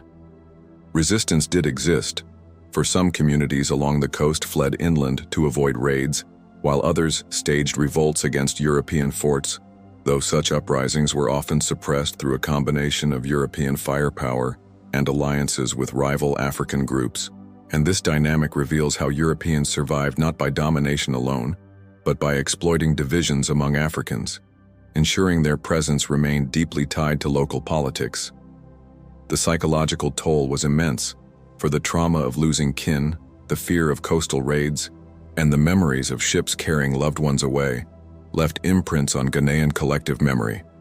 And European figures such as captains, merchants, and soldiers became symbols of both wealth and horror, remembered in folktales not merely as outsiders, but as agents of disruption who changed the rhythms of life forever. The cultural exchanges that accompanied this trade were marked by contradiction, for while European goods such as textiles, firearms, and alcohol became integrated into Ghanaian markets, they arrived through the destruction of human bonds,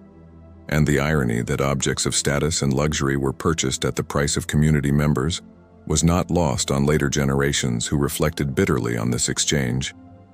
Within the forts, Europeans lived in isolation, often fearing attacks from inland or rebellion from captives, and their writings reveal a world of anxiety where disease, mortality, and dependence on African allies haunted daily life, reminding us that Europeans were not omnipotent figures, but vulnerable participants in a system that relied heavily on African cooperation. Meanwhile, African elites who benefited from the trade often faced dilemmas, for while they enriched themselves through European connections, they also risked undermining the stability of their own states, and the legacy of these decisions remains debated in Ghanaian history, where collaboration and resistance both form part of the national memory. The Atlantic connections forged in this period also meant that ideas, languages, and traditions traveled alongside people,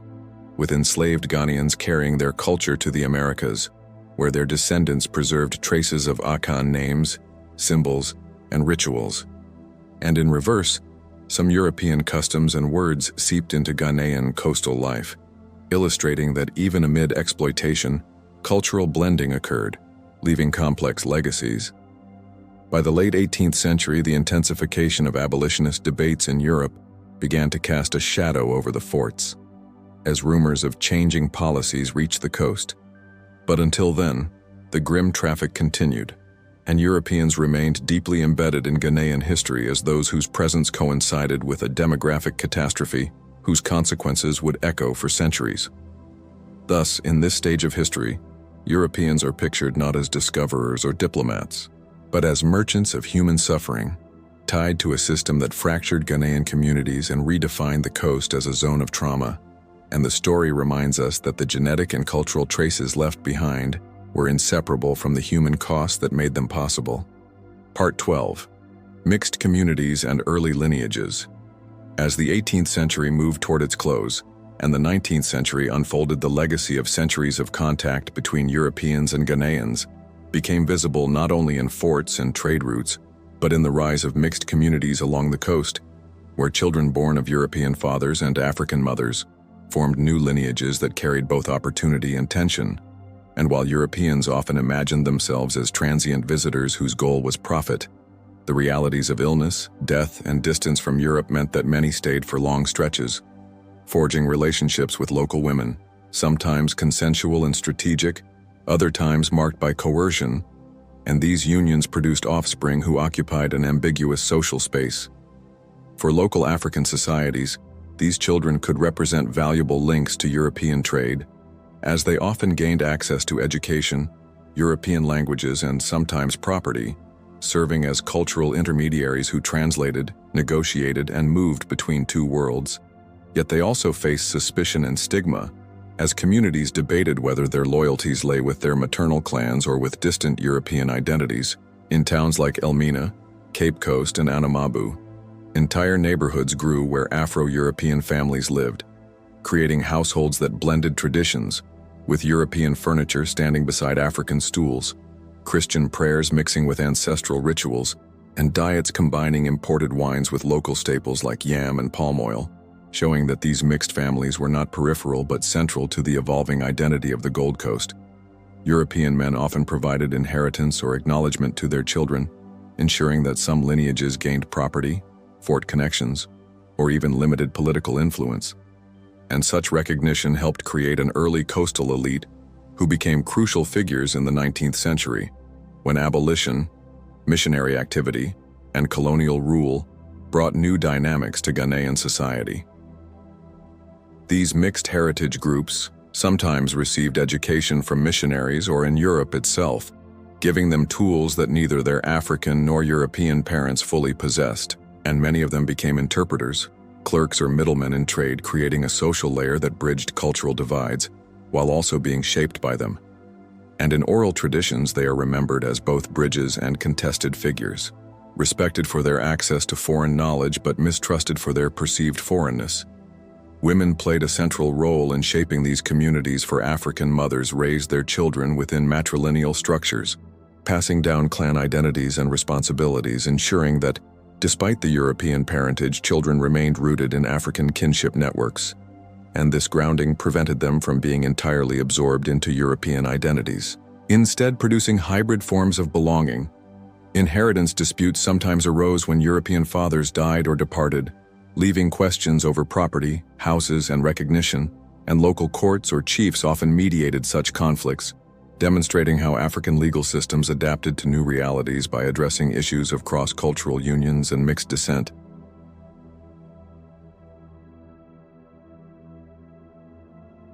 Europeans themselves recorded these relationships in their diaries with mixed emotions, sometimes portraying them as natural alliances and at other times attempting to distance themselves from responsibility.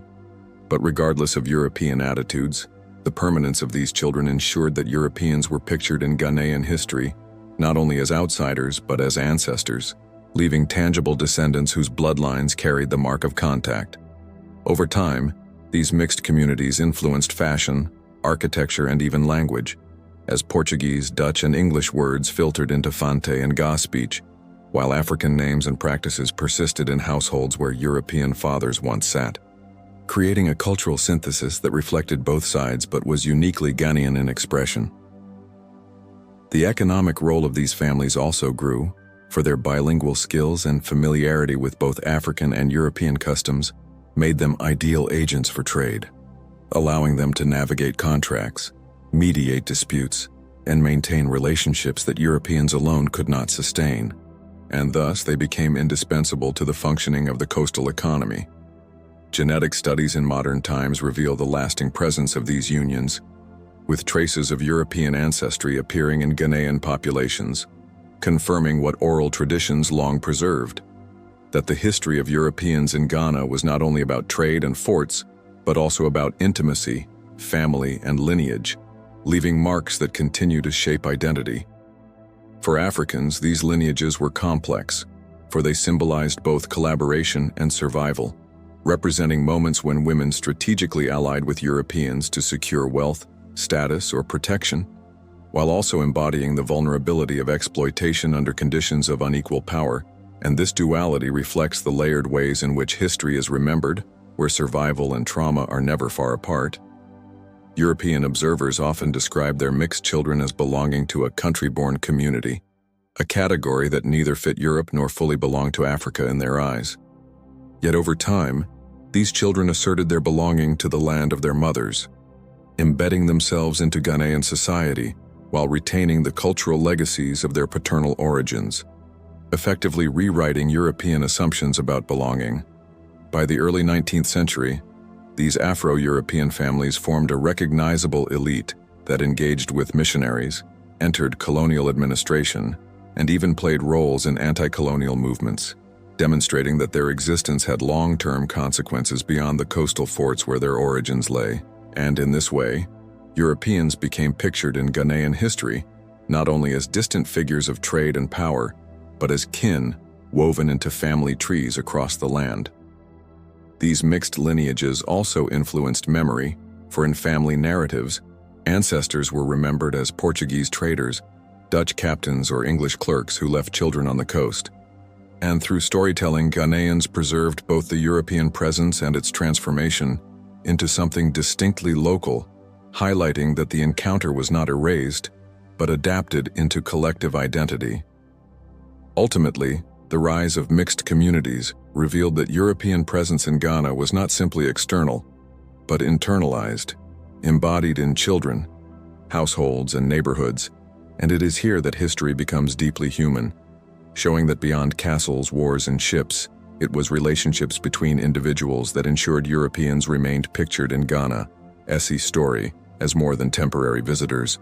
but as ancestors whose legacy still walks in the faces of their descendants. Part 13. Genetic Footprints of Contact. As the 19th century matured and the scientific age took root, the quiet legacy of centuries of contact between Europeans and Ghanaians revealed itself most enduringly in the genetic footprints carried within families across the coast. For while politics and trade might change with empires, the inheritance of blood endured, passing from one generation to another, binding Europeans forever into Ghanaian identity, even as the forts crumbled and flags shifted, and modern studies of DNA now illuminate what oral history long preserved, that Europeans became pictured in Ghana not only through records and castles, but through the living bodies of descendants who carry fragments of Iberian, Dutch, English, or Danish ancestry within lineages otherwise deeply African. The story of these genetic connections begins with the earliest Portuguese who established long-term presence in Elmina, where unions with African women created children who would later mix into broader coastal families, ensuring that traces of Iberian genes remained even after Portuguese power receded, and subsequent Dutch dominance layered new strands into the population, followed by English, Danish, and even smaller groups of Brandenburgers and Swedes, whose short ventures still left human imprints, showing that each wave of European involvement did not simply vanish with the collapse of forts, but became absorbed into the genetic pool. For centuries, these traces were hidden within Ghanaian kinship systems, for children of mixed descent were raised in maternal lineages and embraced African cultural belonging. Yet the European heritage remained in features, names, and eventually in DNA, which contemporary geneticists have analyzed to reveal clear evidence of European admixture in certain coastal populations, most noticeably among the Fante and other groups living near the major forts.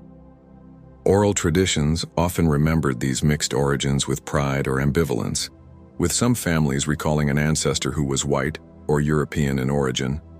Stories passed down alongside clan histories, blending memory with myth, and these tales often reflected the duality of history.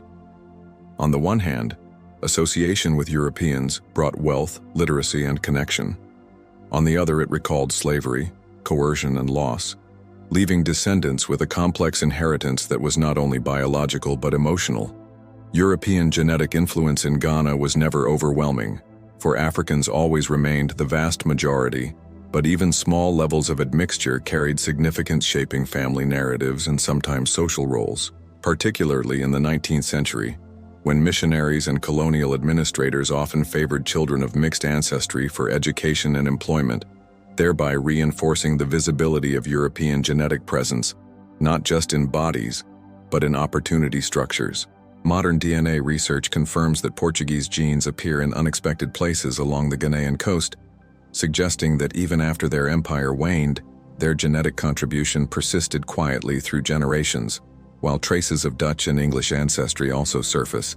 aligning with historical records of mixed households and unions around Cape Coast and Accra, thereby confirming that the biological legacy of Europeans outlived their political dominance.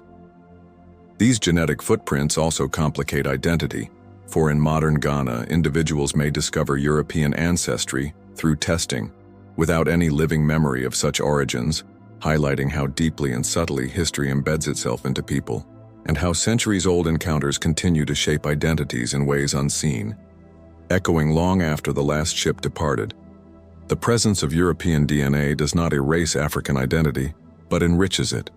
reminding that Ghana's story has always been one of mixture, adaptation, and resilience. And in this context, the genetic inheritance of Europeans is part of a broader pattern of global exchange,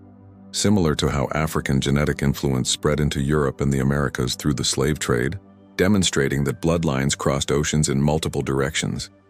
In some families, surnames reveal this legacy with names like de Graft Bannerman or Brew, indicating European male ancestors who established lineages in Ghana.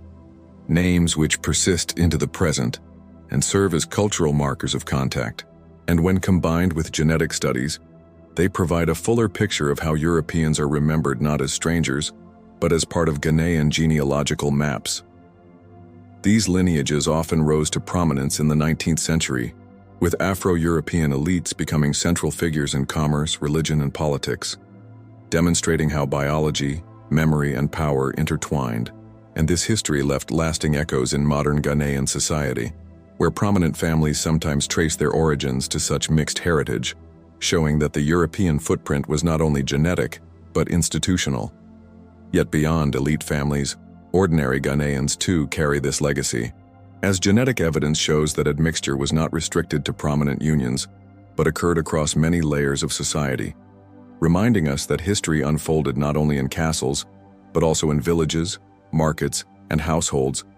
where European presence mingled with African life in countless intimate ways. The significance of this genetic connection lies not only in biology, but in the way it shapes our understanding of history, for it forces recognition that European presence in Ghana was not temporary or external, but internalized, absorbed into the very people who continue to inhabit the land, ensuring that Europeans are pictured not merely as invaders or traders, but as ancestors. However complicated and contested that ancestry may be, for some Ghanaians today, uncovering this heritage through DNA testing opens new conversations about belonging, race, and identity, bridging gaps between continents and reminding descendants in Europe and Africa alike that their histories are shared, interwoven, and inseparable. And in this sense, genetics becomes a form of historical evidence, confirming what written records and oral traditions already suggest, but making it visible in new scientific ways. These findings also challenge simplistic narratives of purity, demonstrating that cultural and biological mixing has always been part of Ghana's history, and that the identities formed through centuries of contact are complex, layered, and resilient, shaped by both trauma and adaptation. Ultimately, the genetic footprints of Europeans in Ghana serve as silent witnesses to centuries of encounter, a biological archive that no empire, missionary, or historian can erase. And they remind us that history is written not only in books and stone castles, but in the living inheritance carried by people today, who embody the mingling of worlds once thought separate, ensuring that Europeans remain pictured in Ghana as history, not as ghosts of the past, but as threads woven into the fabric of its people. Part 14. The Fall of Castles and Changing Empires. By the late 19th century, the castles and forts that had once defined European presence on the Ghanaian coast began to lose their original function, their walls no longer echoing with the bustling sounds of merchants, soldiers, enslaved captives, and negotiators, but instead becoming relics of changing empires. For the decline of the transatlantic slave trade, the rise of abolitionist movements in Europe, and the increasing emphasis on legitimate trade in palm oil, rubber, and gold shifted the very rationale of these strongholds, leading to abandonment, repurposing, or outright ruin. And thus the visible structures that had long symbolized European power entered a new chapter where they stood less as centers of commerce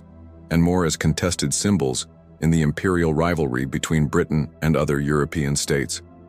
As the Dutch ceded their forts to the British in 1872, and Denmark had already withdrawn earlier in 1850,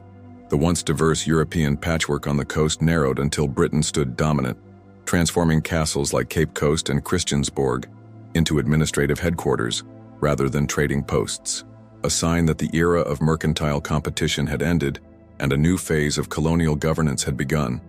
where the castles served bureaucrats instead of factors, clerks instead of traders, and governors instead of merchants, repurposing architecture to suit imperial consolidation. Yet these transitions did not erase the memory of the castles of former roles, for local communities still remembered the centuries of trade, coercion, and negotiation that had unfolded there, and oral traditions continued to preserve the significance of the sites, whether as places of suffering during the slave trade, or as contact zones where fortunes were made and alliances forged, meaning that even as their practical functions declined, their symbolic power grew. The 19th century also saw increasing interest from European intellectuals and travelers who began to describe the castles not merely as tools of empire, but as historical monuments, foreshadowing the later heritage industry. And thus Europeans themselves began to picture these structures as remnants of their own maritime past, even as they distanced themselves from the brutality once conducted within their walls. Meanwhile, the Ashanti Wars against British expansion redefined the geography of power, for the focus of conflict shifted inland, away from the coastal forts, as Britain sought to extend its dominion beyond the shoreline, which meant that the castles, while still important, were no longer the centers of decisive action, becoming more symbolic than strategic, their stones watching the empire move past them into the hinterland. For local Ghanaians, however, the castles retained layered meanings. They were sources of employment, sites of cultural interaction, reminders of ancestral suffering, and increasingly, focal points for missionary activity, as Europeans converted some castle spaces into schools and chapels, weaving new narratives into the old stone. The fall of castles in their original mercantile sense was not a sudden collapse but a gradual transformation, a shift from private commercial bases to imperial monuments of administration, and this mirrored the larger transition from a world defined by trade and negotiation to one defined by direct colonial rule, with all its attendant consequences for sovereignty and autonomy. The castles thus became palimpsests of history, layered with memories of Portuguese ambition, Dutch rivalry, English dominance, and African resistance,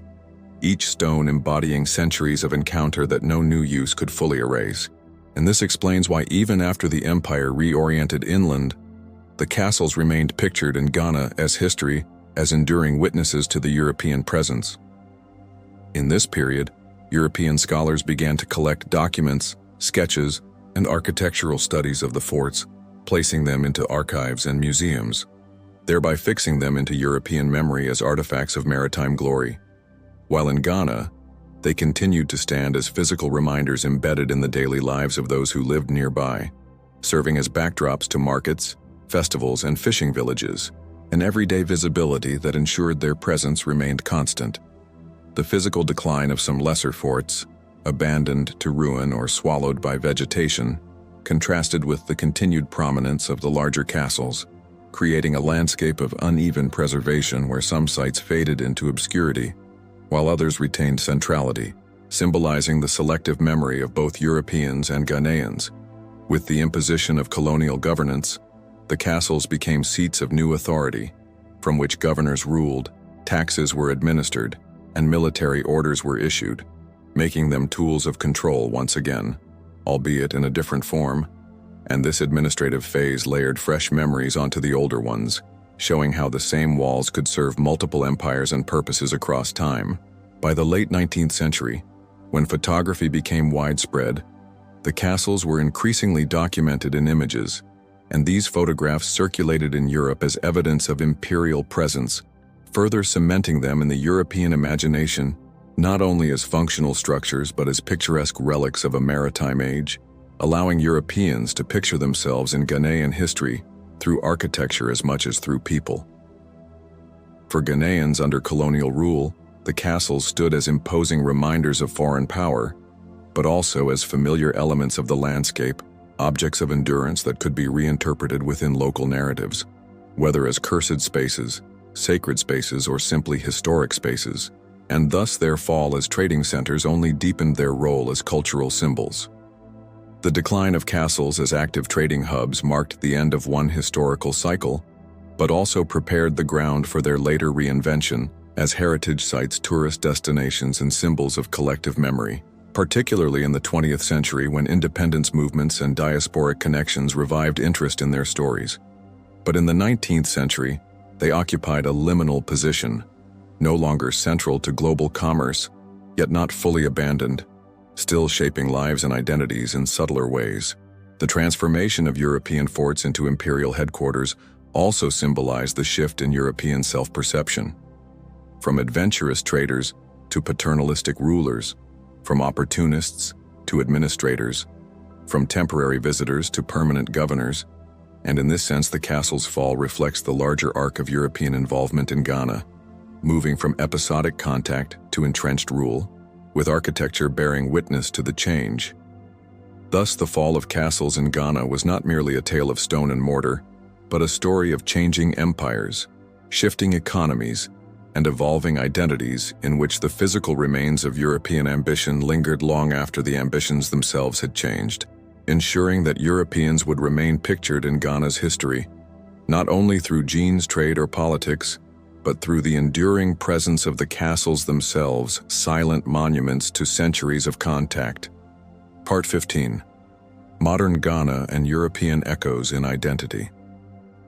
In modern Ghana, the presence of Europeans is no longer experienced through ships arriving on the horizon or governors ruling from stone castles, but rather through the deep layers of memory, culture, and even genetics that have become woven into Ghanaian identity. For centuries of contact left traces that cannot be erased, from family lineages that carry European bloodlines to surnames, architectural legacies,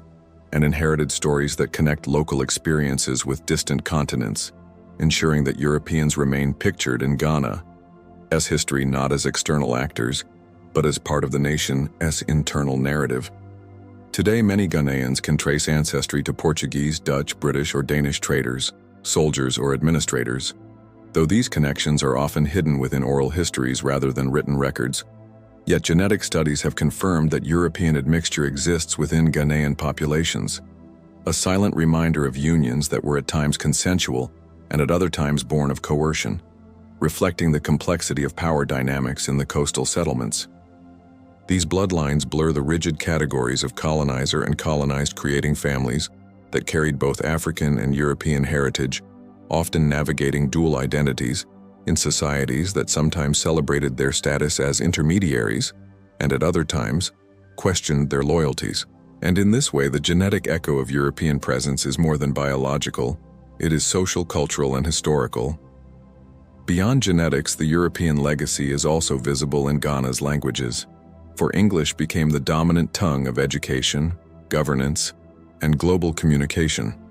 a colonial inheritance that has been transformed into a tool of national unity, enabling diverse ethnic groups to communicate across linguistic boundaries, but also embedding European presence into everyday speech and thought, ensuring that the past is never far removed from the present. Christianity.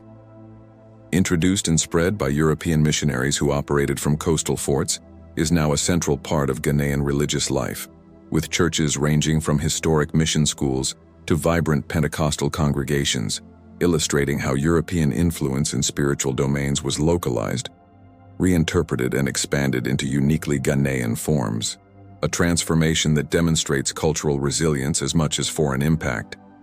The built environment also speaks of this entanglement, for castles, like Elmina Cape Coast and Christiansborg, no longer function as outposts of empire, but as heritage monuments preserved and visited by both Ghanaians and the African diaspora, particularly those tracing routes through the transatlantic slave trade, turning spaces of past suffering into sites of memory, pilgrimage, and reconciliation. And thus, Europeans remain pictured not only in Ghana's national story, but in the shared memory of a global African community. At the same time, the modern Ghanaian state has reinterpreted these structures and legacies through the lens of independence, transforming colonial relics into national assets, with Cape Coast Castle today recognized as a UNESCO World Heritage Site, symbolizing not European triumph but the endurance of African people through centuries of exploitation, a reversal of meaning that reclaims ownership of the narrative. Educational systems too carry the European echo, for the schools established by missionaries laid the foundation for Ghana's modern intellectual traditions, producing leaders, thinkers, and activists who ultimately challenged European dominance and fought for independence, showing how imported institutions were adapted and turned against their original masters. A historical irony that underscores the ambivalent legacy of Europe in Ghana. In family names, place names, and cultural practices, one still sees faint traces of European contact, from surnames like D'Souza Brew or Bannerman, that reveal mixed heritage, to towns and forts still bearing European names, reminding both locals and visitors of the centuries when Ghana's coast was mapped by foreign powers. Though today these names coexist with proudly preserved African identities, showing that history did not erase but layered identities. Modern Ghana also reckons with how to tell this story, for the presence of Europeans is at once a tale of violence, enslavement, and domination, but also of exchange, hybridization, and enduring connections. And so history is taught not as a simple opposition of Africans versus Europeans, but as a complex web of interactions that produced the society seen today. A society where European legacies are neither entirely rejected nor uncritically celebrated, but critically examined and reinterpreted. In the arts, literature, and music of Ghana, these themes reappear, with writers and performers reflecting on the scars of the slave trade, the persistence of colonial languages, and the hybrid nature of Ghanaian identity, turning memory into creativity, and in doing so ensuring that the European presence remains part of the cultural imagination, not through nostalgia but through critical engagement with the past. The African diaspora, particularly those in the Americas and the Caribbean who trace ancestry to enslaved peoples shipped from Ghanaian ports, also plays a role in sustaining the visibility of Europeans in Ghana's story, for their journeys back to Cape Coast or Elmina castles are encounters with the material remnants of European domination, creating transnational conversations where Ghana, Europe, and the Americas are bound together by shared histories, each interpreting the castles as symbols of loss, resilience, and connection.